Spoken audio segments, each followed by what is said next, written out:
สบายดีทุกคนมันนี่เอามาเนี่ยมันยิงหนูอีกแล้วมันที่เขาปักไว้เนี่ยกินบักหลายๆเลยไว้กินใหม่ๆเด้นี่เนาะเขาเอากลับมาส่งลางเดี๋ยวเขาจะใส่ปะนี่แล้วทาเบิ้งน้ำกันเนาะเขาจะนั่งยิงหนูอยู่นี่แหละเดี๋ยวทาเบิ้งมันจะได้บ่จะมีโนวายมากวะแต่ซาเบิ้งนี่เนาะเห็นห้อยมันกินน่าจะมันโนวายกินหนูใหญ่กิน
ได้มาเต็มหนึ่งแล้ว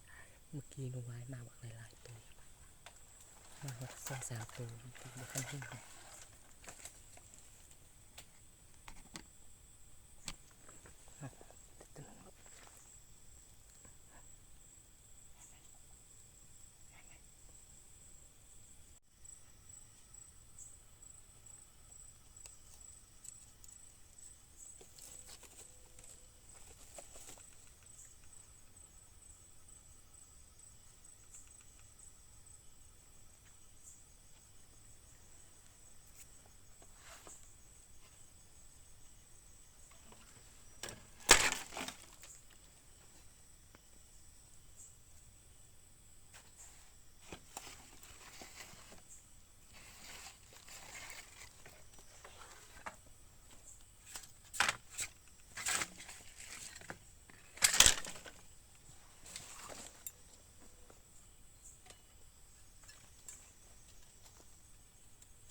หนูถึกกลับแล้ว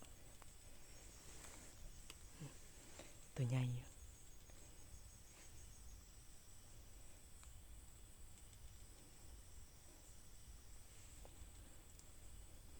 เตรียมส่งแล้วเนาะ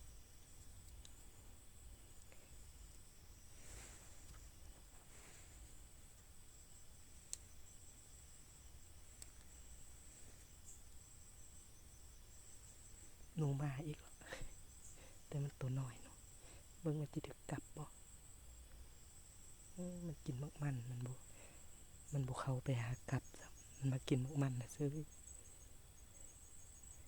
ไปถึกกลับไว้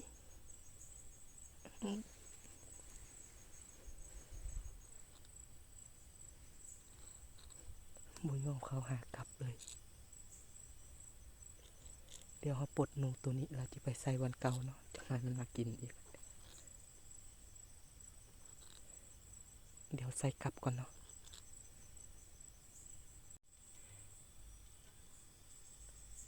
มา2 ตัวตัวนึงอยู่ลุมแต่มันบ่กินกลับ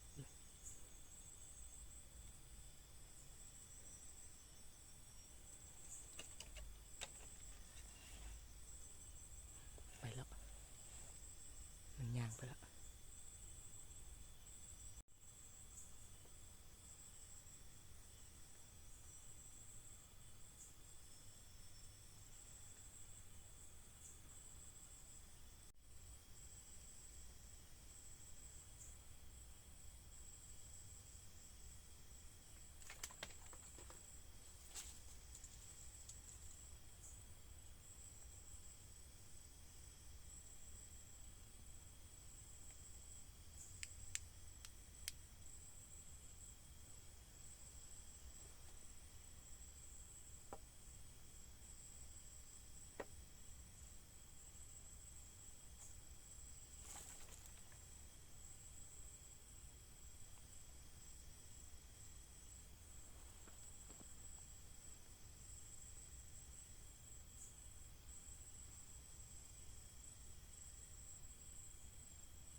มันบ่ยอมเข้ากลับเลย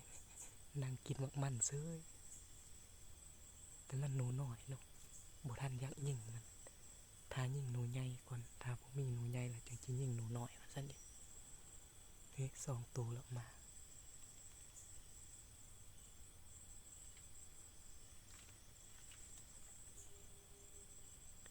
เดี๋ยว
จะยิงหนูน้อยนี่เนาะหนูน้อยมันมากวนหลาย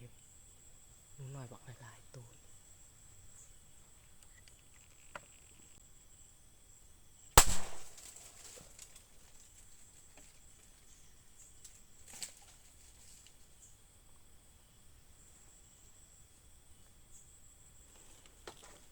ตกละผู้คน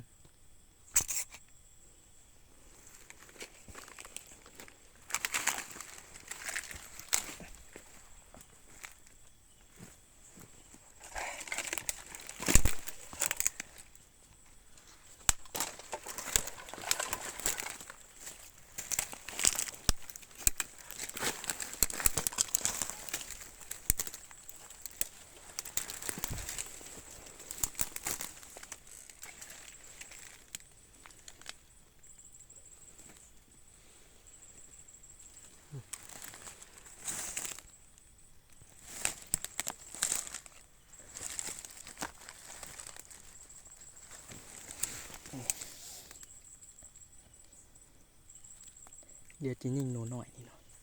หนูวายมันบ่ทันมากยิงเมื่อกี้หนูวายมาก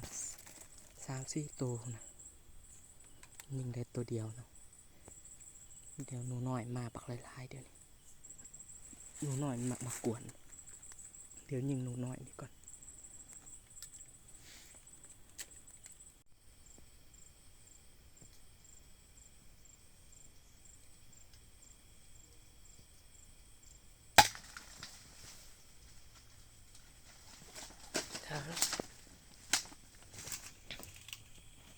ยิงหนูทองบาดปักใหญ่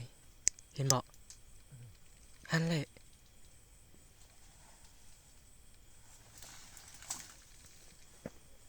นี่เห็นหรอเห็นแสงมันอยู่หันนี่เห็นหรอเห็นบอกเห็นบอกยังเห็นแสงมัน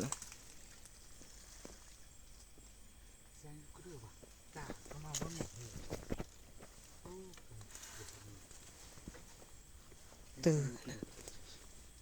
อันนี้อันนี้ได้แล้วนี่ตายแล้วนี่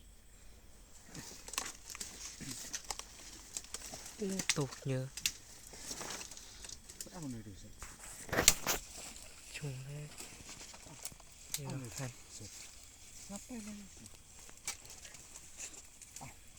ถึงนักเก็กนี่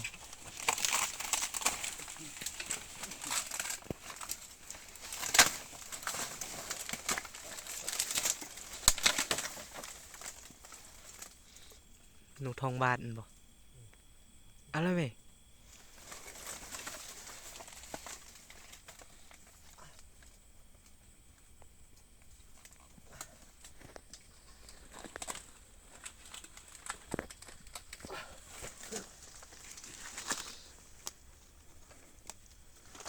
โอ้ตกใหญ่แกกันเลยแกกันเลย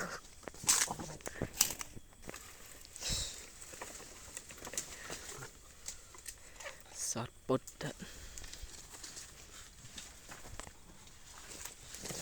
บ่หูเมื่อกี้ทันทายบ่หูว่าจะเห็นบ่เนาะมันขึ้นมาจากวันนี้แหละงับเลยโอ้ตกใหญ่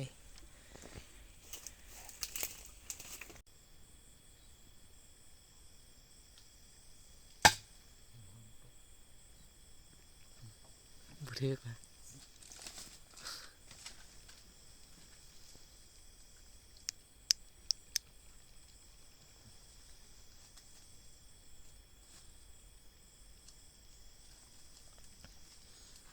ยิงบุทึกมันเนาะ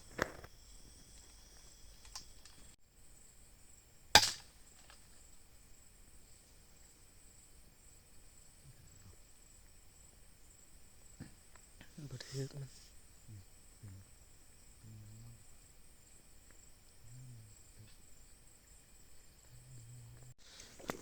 โอเคเนาะเดี๋ยวนี้เขาก็จิเมื่อแล้วเดี๋ยวมาเบิ่งหนูที่ได้มื้อนี้เนาะ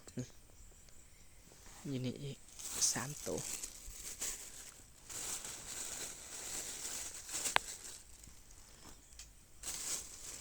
ได้หนูวายตัวหนึ่งเนาะหนูวายได้แต่ตัวหนูตัวนี้เนาะหนูวายหนูหางยาว แต่มันตัวน้อยแต่หนูนายังว่าโตซ้ำหนูวายละซ้ำกันเลย2ตัวนี่นี่ที่ได้อันนี้ตัวใหญ่สุดตัวนี้หนูทองบาทเนาะเขาเอิ้นนี่เห็นเนาะหนูทองบาทเบิ่งทองมันจะเป็นห้อยอันนี้ตัวใหญ่โอ้หมดขึ้นละตัวนี้ก็คือกันแต่มันยังตัวน้อยอยู่ตัวนี้ก็ได้ทั้งหมดได้จากตัวหนูได้หนูน้อย4ตัวสี่เป็น8ได้8ตัวเนาะมื้อนี้เน้นเลยมื้อนี้มานอยู่